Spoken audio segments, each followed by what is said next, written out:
কিন্তু কয়লা বলি না আমরা, ময়লা যায় না ধুলে,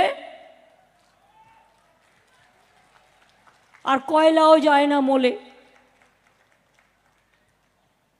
বলে বেড়াচ্ছে তৃণমূল চোর। আমি বলি, ওরে হরিদাসরা, কোটি কোটি টাকার অ্যাডভার্টাইজমেন্ট করছিস, টাকাগুলো আসছে কোত্থেকে? 100 দিনের কাজে টাকা নেই, আর ঘুম থেকে উঠেই মোদির মুখ, কাগজে মুখ, টিভিতে মুখ, রেডিওতে মুখ, নাটকে মুখ, ইউটিউবিতে মুখ, সারাক্ষণ নিজের মুখ দেখিয়ে বেড়াচ্ছে আর প্রচার করে বেড়াচ্ছে, আর 100 দিনের কাজের লোকের টাকা নেই। আমরা কিন্তু দিয়েছি 100 দিনের কাজের লোকেদের টাকা, এবং গরিব যারা 11 লক্ষ বাড়ি আমি ডিসেম্বরে করে দেবো।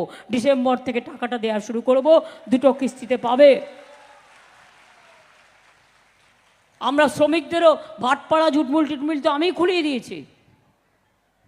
আর জুট নিয়ে যে প্রবলেম হয়েছে, আমরা ইতিমধ্যে চিঠিও লিখেছি।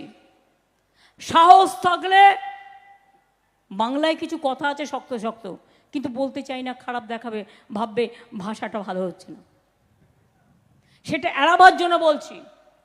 সাহস যদি থাকে তাহলে মানুষকে দাঁড়িয়ে বলো, জুট কেন বন্ধ করলে?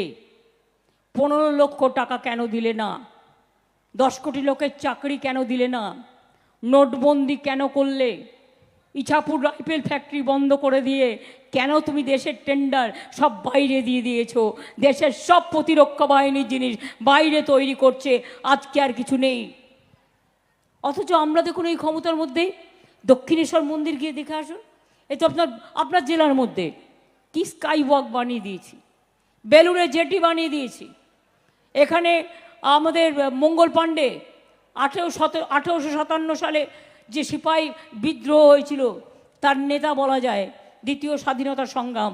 আমরা জানি 1757 হয়েছিল পলাশির যুদ্ধ, যেখানে আমরা হেরে গিয়েছিলাম। 1857 যুদ্ধকে অনেকে সিপাহী বিদ্রোহকে প্রথম স্বাধীনতা সংগ্রামও বলে থাকেন। সমস্ত সৌধ করে দেওয়া হয়েছে, রাস্তাঘাট করে দেওয়া হয়েছে, জল অনেক পৌঁছে দেওয়া হয়েছে, বাদবাকিটা দেবেও। কল্যাণী এক্সপ্রেস হাইওয়ে 4 লেন থেকে 6 লেন করে দেওয়া হচ্ছে। অনেক উন্নয়ন হয়েছে, আগামী দিন আরও উন্নয়ন হবে। আপনার পাশেই কল্যাণী, মনে রাখবেন, ওখানেও আমাদের ডানকুনি থেকে কল্যাণী পর্যন্ত ইকোনমিক করিডোর হচ্ছে, তাতে আপনাদের ঘরের ছেলেমেয়েরা চাকরি পাবে, এবং ওখানে অলরেডি টিপিল আইটি হয়েছে। বলে আমরা এইমস করেছি, জানেন আপনারা 180 একর জমি বিনা পয়সায় আমরা দিয়েছি। একবারও বলে 300 কোটি টাকা দিয়ে জল করে দিয়েছি, রাস্তা করে দিয়েছি, একবারও বলে